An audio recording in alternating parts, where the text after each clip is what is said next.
When I was in high school, I worked for a sandwich shop in my city. It was my very first job that I ever had. I was just 16 years old. Mostly I would help out by sweeping the floors and things like that, but I also did the deliveries as well. I had a newer car that was my parents', but they let me drive it. It was very reliable. I would make deliveries for the sandwich shop, which didn't really come in all that often.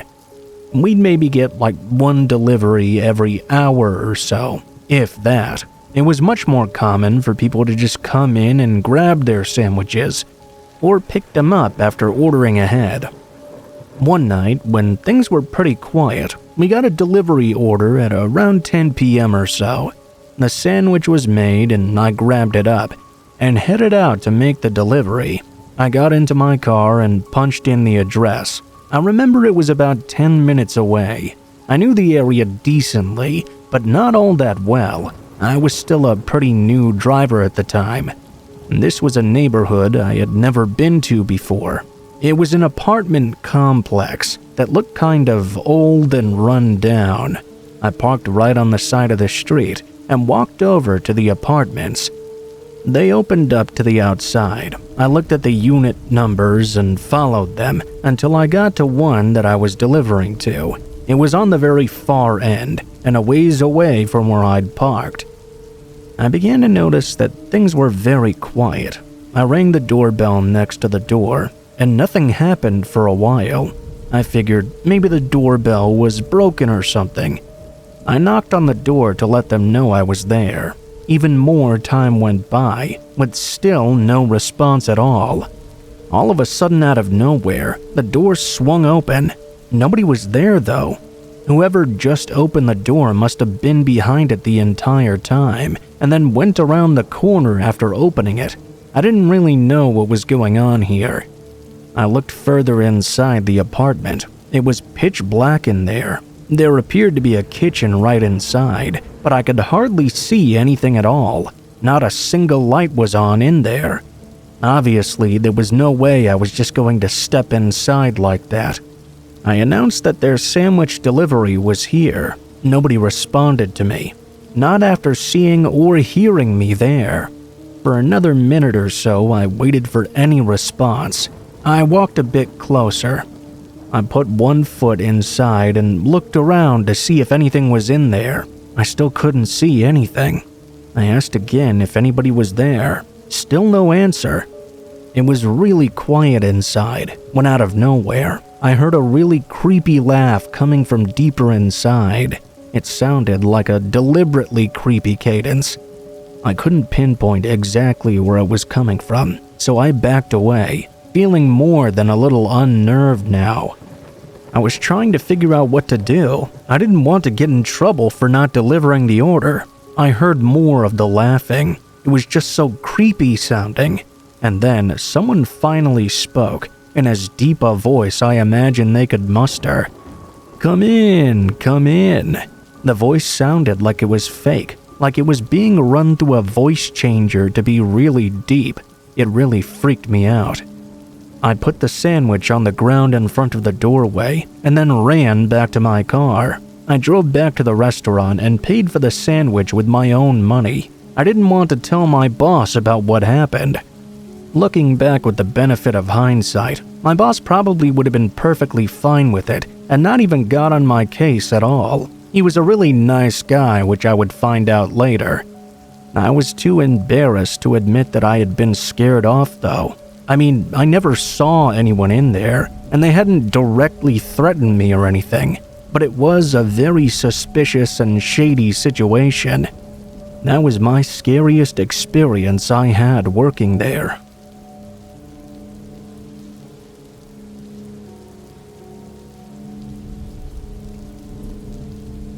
For a little bit of background, I'll mention that I'm a woman, and this took place last year. I was shopping at a dollar store called Dollar Tree. I don't go there very often, but on this night I did. It was around 7:30 p.m. or so. When I got inside, the store was very quiet. I only saw one or two other shoppers and maybe a single employee around the store area. I shopped around and grabbed up my things, then went to the front to check out. Working at the checkout lane was a man that had dark hair, somewhat short. The man was also kind of short himself. When he scanned all my items, he was making various comments on all of them, saying stuff like, "What's this for?" It was pretty annoying, but not a real big deal or anything. I just tried my best to ignore him. After checking out, I remember that guy saying, "Well, now I'm off." He turned off the light to his checkout lane. I just said, "Oh, okay, that's cool." I started to leave, but the guy followed behind me as I was walking. He asked me where I was going after this. I told him I was just going home, and he started pestering me. He kept following me even as we left the store. It was really weird. I hadn't been expecting something like this at all. As we were walking through the parking area, the man asked me to go with him. I asked him what in the world he could possibly mean by that. He just said, "What did I just say? You want to go with me? My car's right here." I said no thanks, but he continued to follow me. Even when I got up to my car, he was still right there. I told him I'd better get going and unlocked my car door. I started to open it, but in the very instant I did so, the man grabbed the door frame and forced it wide open. He was trying to make his way inside. I knew there was no chance I would be able to get in and drive away from him in this situation. So instead, I turned a 180 and began to sprint away as fast as I could. I still had the keys in my hand, luckily, so he wouldn't be able to steal my car or anything. The man started to chase after me, but I had a good 10-foot head start on him. The dollar store was part of a larger strip mall, which had at least 5 other stores in it. I sprinted towards one of the other, more busy ones. When I was about halfway there, I could tell the man was running behind me, but I didn't dare to look back and see how close he was. I made it to a Target department store, which was at the end of the strip mall. Once I got inside, the man didn't appear to be following me anymore. I called the police and waited for them to get there. It took about 5 minutes. When the police arrived, I went back out to my car with them, but of course the man was long gone. He had already fled. I told the police the whole story. They went inside the dollar store and spoke with the other employee who was working there. They knew who the man was, thankfully, and the police were able to locate him pretty soon after. I'm glad that they caught the man in the end. He was such a creep, and I feel very fortunate to have been able to get away from him that night.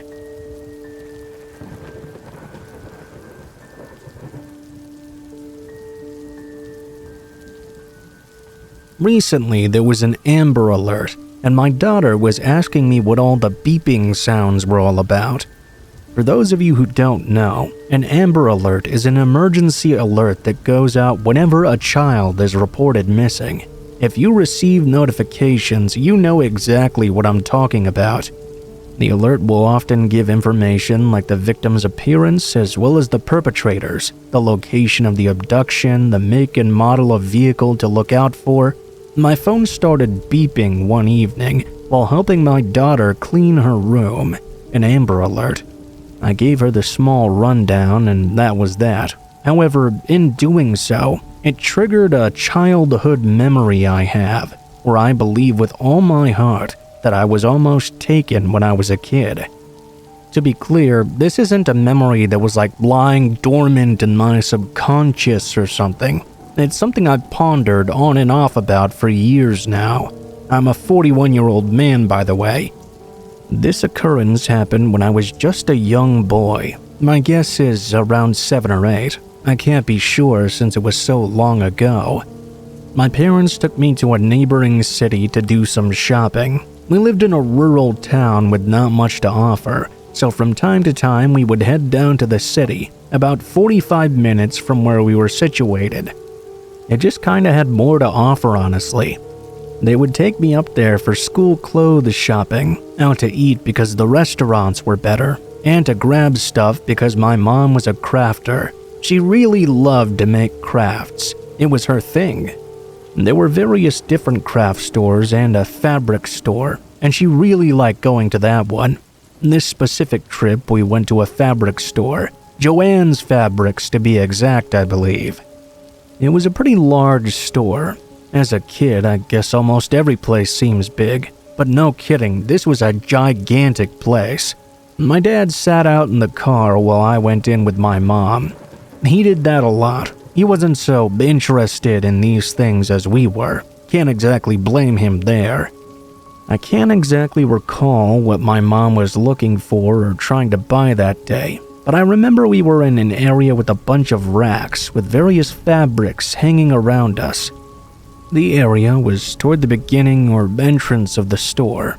As my mom was looking through these various racks, I began to wander around through them, just enough to kind of look around myself, not that far. I was pretty bored, honestly. I could see my mom through the racks just a bit away, so it wasn't like I'd lost her or anything. All of a sudden, out of nowhere, a random man approached me. I didn't even see what direction he'd come from. It was almost like I was there by myself 1 minute, and then the next I looked up and this guy appeared out of thin air. He had come in fast and out of nowhere. I looked over to where my mom was. She had moved a fair bit away, but I could still see her. There was a good distance between us at this point. Here I am standing in this maze of fabric with this older guy. He then whispers to me, "Hey there, little boy. How you doing there?" I remained silent because this took me off guard. "Where are your folks at? Are you alone in here?" I stayed quiet and tried to ignore him. "Hey, come here. I got something cool to show you." At this point, he started advancing toward me, slipping through the racks to where I was. I quickly started to go the other way, but he swiftly moved to cut me off at the middle. I was scared. I became instantly aware this man was dangerous, and he was trying to grab me. "Come here," he barked. I jerked to the left, and he did the same. He got this wild look in his eyes. Whichever direction I tried to flee, he moved to cut me off. There was a big rack between us, though, and I'm thankful for that. After some back and forth movements from me and the man, I finally locked in on my mom. "Mom, help me!" You would have thought I'd screamed bloody murder. It was so loud it got my mom's attention immediately. "What's wrong?" she asked. This obviously startled the man. He looked over my shoulder in the direction of where I was looking and confirmed that my mother really was there. His demeanor immediately changed, as if everything was just fun and games and he had just been messing around. "I was just playing with your boy here. No harm, ma'am." My mom came to where I was, and as we reconnected, the man tipped his hat at my mom and swiftly slipped his way out of the store. I explained to my mom everything that happened. I was so upset and shaken up. She told me I'd done the right thing by yelling and getting attention. It was terrifying for sure, and I'm grateful the man wasn't able to grab me and escape. Could I have been imagining things? Maybe this guy really was just messing around. I don't think so, though. I think very much he had nefarious intentions. Why would a random old guy be perusing the fabric store anyway? And if he was there for something like crafts, why leave immediately when confronted? He truly was up to no good.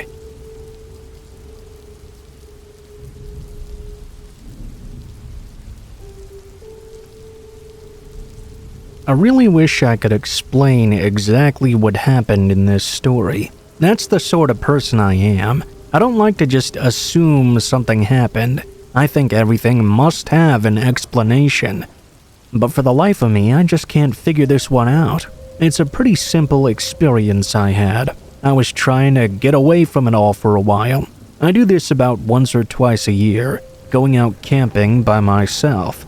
It's really the only way I can feel like I truly have time all to myself and can unwind in a good way. About 5 years ago, I set out on one of these solo camping trips. I hiked out into the woods looking for a nice spot to set up my tent. I found one and set up my whole camping site, prepared to spend a good 5 nights out there all by myself. I recall being particularly stressed out that year, so I was really in need of the time. I had a nice serene spot that was not too far off from a creek where I could do some fishing as well. The first night sleeping in my tent, I thought I could hear someone walking outside around the campground. However, when I turned off my lamp and listened in, the sounds disappeared altogether. Of course, I thought it was just my imagination at first and turned my lamp back on. After a while, though, I began to hear footfalls again. Like before, right when I turned my light off, they went away. Eventually, I just laid down and tried to get some sleep. Ever since I turned the light off in order to do that, there were no more sounds. I slept very peacefully that first night, realizing the noises must have just been my imagination. The following night it happened again though. This time, while I was laying in my tent sleeping, it sounded like someone was walking around in circles outside my tent. Just like before, when I turned my lamp off, the sound immediately stopped, and it would start again when I turned my lamp on. I didn't turn it back off again until I finally decided to go to sleep. The following morning, I had a big fright. There were boot prints outside of my tent, which led all the way down to the creek. They definitely were not mine, which meant I really had been hearing someone outside. It wasn't just all in my head. I thought about moving my camp somewhere else, but I figured that wouldn't matter too much. I also thought about going home, but figured that if someone had been wandering around at night, they really hadn't done anything other than that. None of my supplies had been stolen, none of my stuff had been tampered with. Perhaps it was a homeless person who wanted to warm themselves up by the fire or something. I didn't really feel like it was a big deal because they hadn't done anything. And besides, it wasn't likely to happen again for a third night. Only on the third night it did happen again. This time I began to get somewhat scared. I chose not to turn off my lamp. I simply laid there, wondering who this person was and why they were so intent on bugging me so much. After a while, I saw the shadow of a man walking right up to my tent. They walked over to the front and began messing with the opening, as if he were looking for the zipper to open it. He wouldn't find it, of course, because the zipper was on the inside. There was no way to open my tent from the outside. After fumbling with the entrance for a few moments, he got up and I listened to him walk away. He didn't come back that night. I had to sleep with the lamp on because I was so terrified. When I woke up in the morning, I discovered a bloody mess of something right by the fire. Whatever it was so messed up it was unrecognizable. I took it as a message, though, that the guy would be back the coming night. That was all I needed to cut my trip short. I stopped, packed everything up, and headed out of the area. It was a scary walk back to my car, even with the sun out.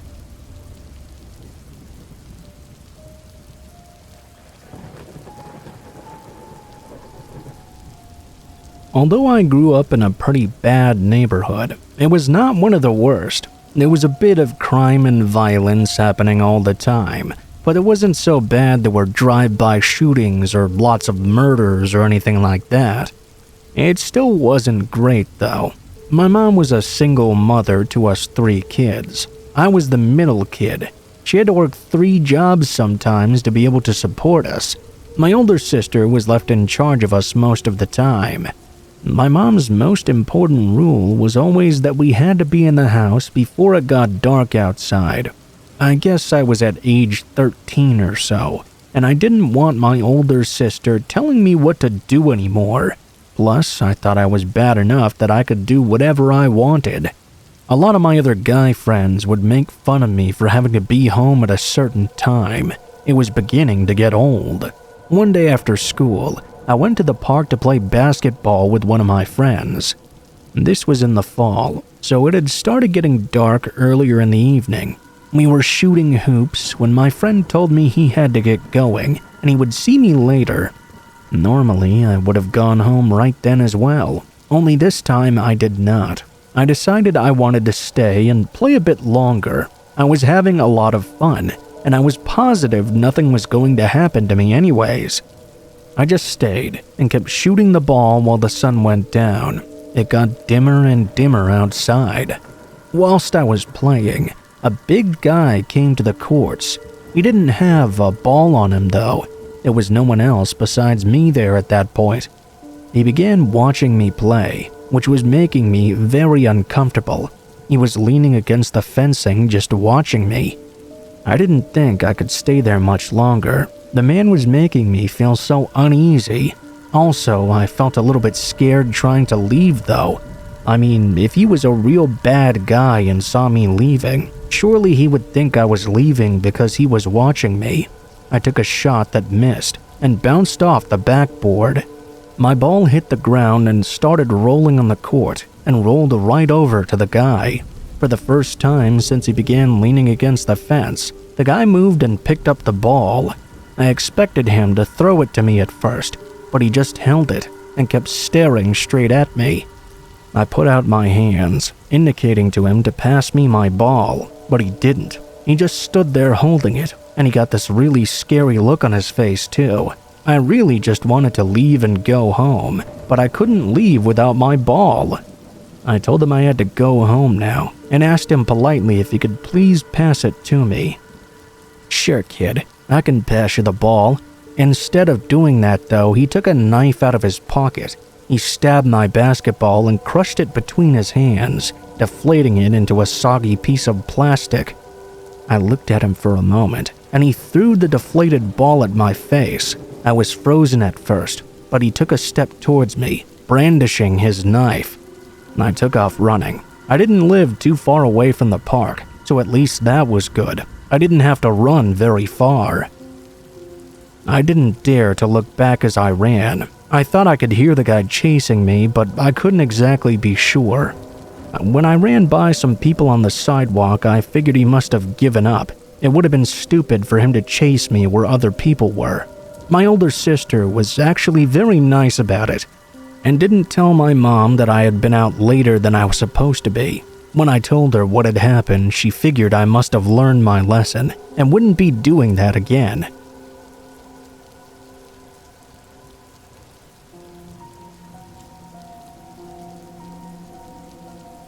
I guess this is a pretty typical story, but it happened and it was very scary. When I went to elementary school, everyone walked to school. There were not any buses, as the school was not very far from the neighborhood we lived in. Most kids walked by themselves because parents felt it was safe to do so with so many kids walking together. I guess that made a lot of sense. I was an only child, and I would often be in the house by myself when I got home. I definitely was not supposed to answer the door or phone while I was there alone. On this particular day, I noticed a man walking in the same direction as I was. He didn't seem to be a parent because he wasn't walking with any of the other children. I took note of him, but I didn't really give him much thought. I got home and went inside and locked the door behind me. A short time later, there was a knock at the door. I didn't intend to answer it, but I was curious who could be knocking, just in case it was a friend of mine. I carefully peeked out of the window next to the door and realized it was the same man I had seen earlier. As I was walking away, I heard this creaking noise. I turned around, and what I saw scared the hell out of me. We had one of those slots on our doors that the mailman can slide the mail through. The man had opened the slot with his fingers and was watching me through it. "I see you. I know you're in there. Open the door," he said to me in a creepy, almost teasing voice. I told the man to go away. I couldn't believe it when he tried to stick his arm through the mail slot. He was able to get his hand and wrist through easily and was trying to reach the doorknob from the outside. The slot wasn't big enough for his actual arm though, but I didn't really know that at the time. All I knew was that a man I didn't know was trying to get into my house.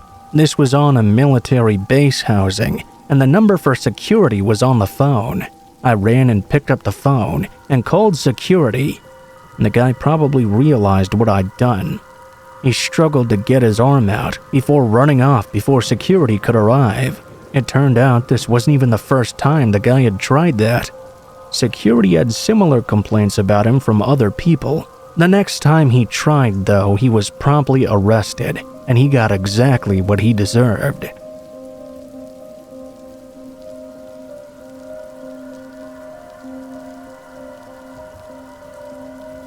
First, I need to start off by saying that I used to never have a fear of heights. Because of this, I was able to get a job most people would never even consider getting. I mean, even people who didn't have a fear of heights would hesitate to take this job. I worked as a window washer on a very, very tall skyscraper. The job paid decently, but it wasn't really anything special. A lot of people would just not like to be that high off the ground, but it never really bothered me. No, there were other things about the job that bothered me more. If it was a really sunny day outside, oh boy was that job really miserable. Let's just say the sunlight reflecting off the windows would be very, very hot. If you didn't wear sun goggles or at least sunglasses, which pretty much everyone did, you might even go partially blind. Even with those, it was still really bright. Sometimes you wouldn't be able to work due to the weather, and losing out on paydays was a real bummer. Beyond that, there were also times when the rigging would suddenly quit working, and you would be stuck on the side of a skyscraper for a long period of time. Thankfully, there were tons of safety measures to prevent you from getting killed. The washers always worked in pairs and communicated constantly with one another. You wear a harness connected to ropes to keep you from falling and dying as well. Even with all the extra precautions and safety measures, though, accidents can still happen. The worst happened to me when I was actually having a really good day. My partner and I were making good time, and everything was going absolutely perfectly. It was a little bit windy that day, but nothing that would be considered too dangerous. All of a sudden, though, everything changed. There was an incredibly strong gust of wind, and something went wrong. I heard a loud snapping noise that I will never forget in my entire life. All of a sudden, one side of the rigging dipped toward one side. It was the side I was working on. I rolled to the side of the rigging, hit it hard, and then rolled over the edge. Now, I had my harness equipment on, so I didn't immediately plunge to my death. I can't say I was thinking clearly about that at any point in time, though. I was literally just hanging there, 19 stories off the ground. I wasn't someone who was scared of heights, but suddenly I was left contemplating what would happen if the harness broke, or if the rigging broke any further. My partner came over to try and help me, but this was a futile effort. He could reach me, but I couldn't reach the rigging to climb back on. I kept looking at the ground, wondering if I was going to fall to my death at some point. I began to panic, which just made everything worse. I started flailing about and being blown by the wind, causing the rigging to sway back and forth. That could have easily caused more danger if I wasn't careful. It took everything my partner could do to try and calm me down. I was only calm on the outside, though. On the inside, I was terrified. I expected something else to go wrong at any moment. Well, obviously, if I died, I wouldn't be here to tell you this story, so I guess we know that didn't happen. I was stuck up there for a long while, though. Afterwards, I wasn't able to continue working on the job. That incident gave me a crippling fear of heights. I can't even go on a roller coaster now, because whenever it gets to the top, all I can do is see 19 stories down and remember that feeling of almost falling to my death.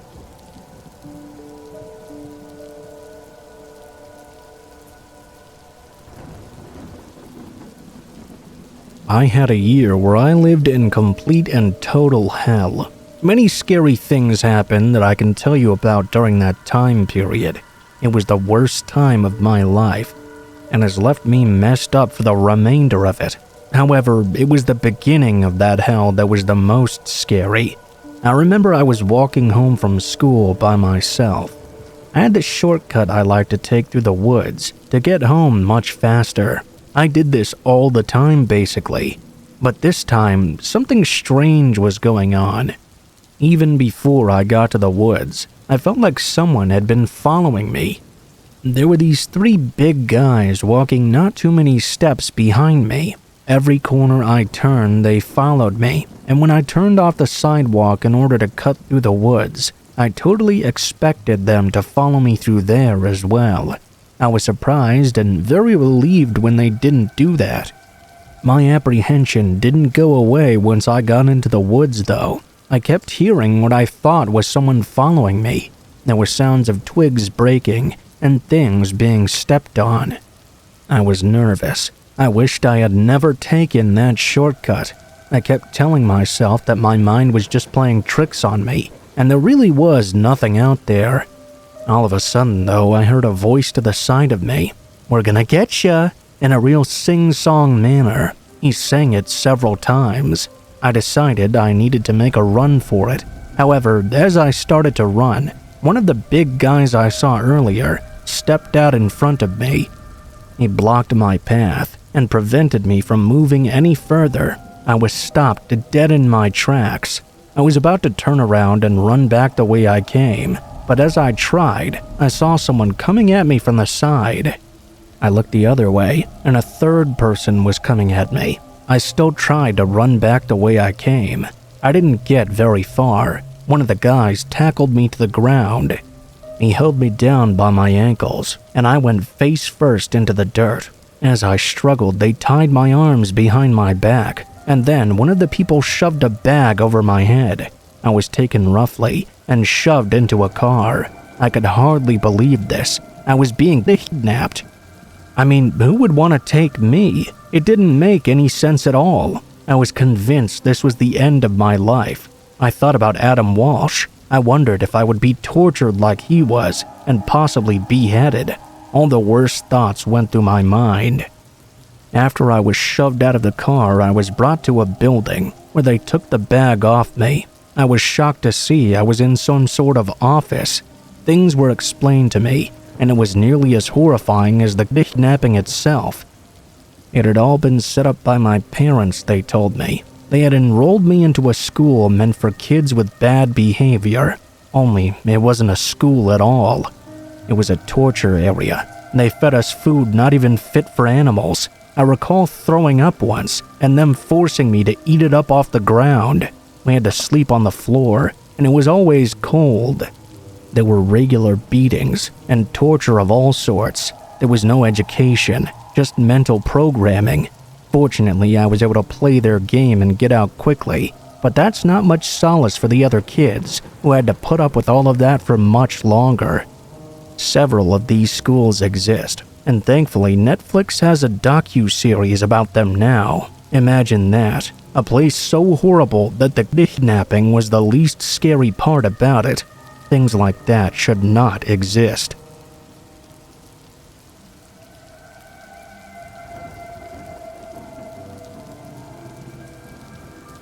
I was catfished by a creepy, much older guy. I was 17 and in the 11th grade. I didn't usually accept random requests on my Instagram, especially if we had no mutuals. I took my page off private for a while, so anyone could follow me. This is when I got a notification that the guy had started following me.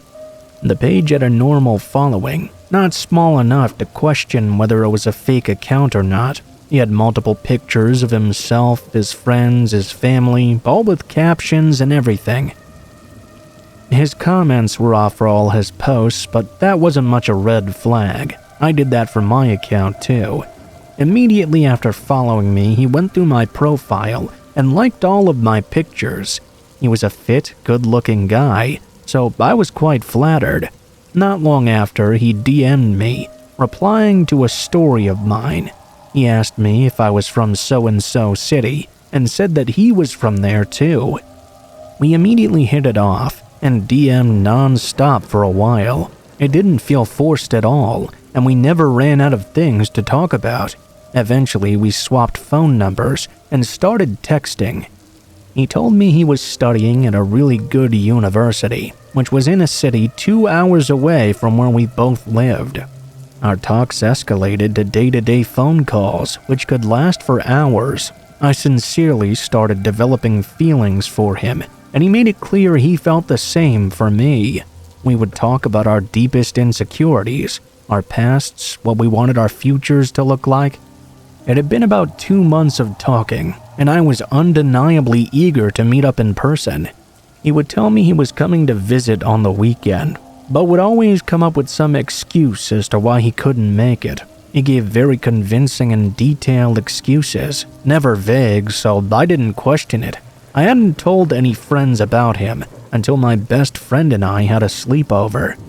I ended up telling her about him, showed her his profile, didn't leave out that we hadn't met yet either. Wanting to look out for me, she suggested I ask him to video chat to make sure he really was who he said before meeting up. She told me she didn't want to freak me out, but she was sure she had seen these pictures somewhere before. There's tools on Google that can be used to locate social media accounts and articles where pictures had been posted. While she was using one of those to search up his photos, I called him and asked him if he was at home and alone. I asked him if he could video chat. He couldn't make up an excuse so on the spot. He said he was home and alone but couldn't video chat because of his weak internet connection. My heart immediately sank. The possibility of this guy not being who he said he was not so far-fetched anymore. I quickly downloaded WhatsApp because I remembered him telling me he spoke to his parents on it. Before doing that though, my friend showed me the results she'd found, which devastated me to my core. The person in the pictures was actually a French model of some sort. We found the exact pictures the guy had used on his profile, an actual verified Instagram account. My devastation turned into anger, then into absolute disgust.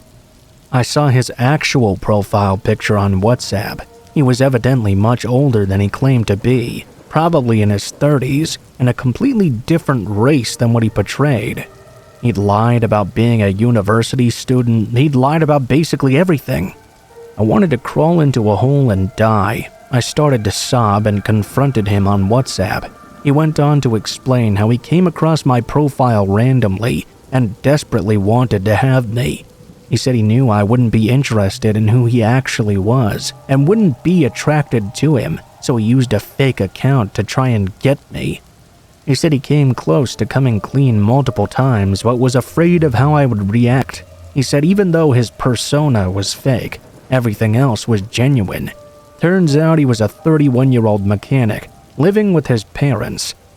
He even confessed to driving to my neighborhood, finding my high school, and secretly following me around as I went about my day.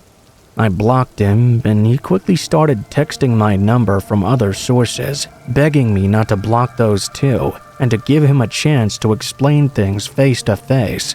Obviously, I blocked him on everything, feeling absolutely heartbroken and betrayed. I spent months of my life daydreaming and fantasizing about how it would be like when we finally met in person and where it would go from there. I grew genuine feelings for him and even considered applying for the same university he was supposedly going to. I got over it eventually, but I'd definitely grown to be very paranoid and distrusting when it comes to anyone online. I'm happily married now, but I wonder what would have happened if he and I had really met in person. What were the consequences I would have faced for being so naive and oblivious?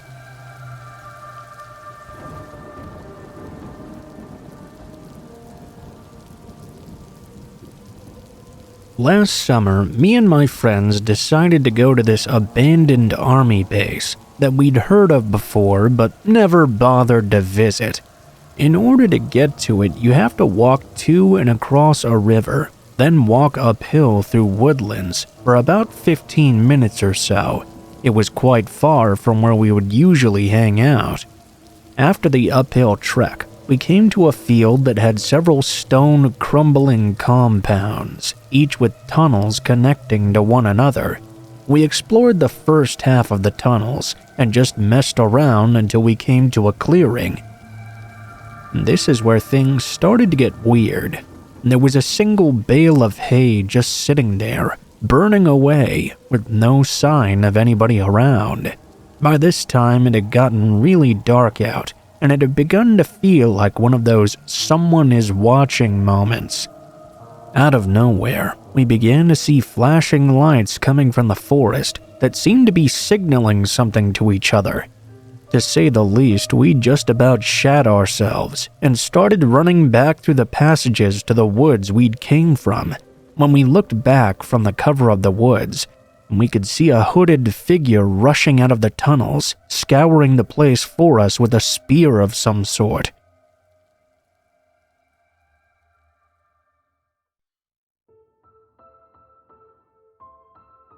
What is up, guys? Blue Spooky here. Thank you guys so much for watching, especially if you made it this far to the end of the video. If you liked the video, please be sure to like, share, comment, and subscribe if you feel so inclined. If you have any feedback for me as well, be sure to leave that in comments below the video. If you guys have a story you'd like to send in, or if you'd like to contact me for any reasons, there will be links to my social media in the description below the video, including my Facebook, Gmail, and Twitter accounts. Go ahead and send me a message on any of those, and I'll try to get to you as soon as possible. If you do decide to send in a story, please be sure to include in the tagline what the name of the story is if it has one, what type of story it is if it has one, and how you'd like to be credited in the description below the video. Please make sure to include as much detail as you feel comfortable with and try to use as much proper grammar as possible to make sure you have the highest chance of appearing in a future video. Overall, I think that's pretty much it for now, guys, so thank you so much for watching, and I hope you guys have a great day.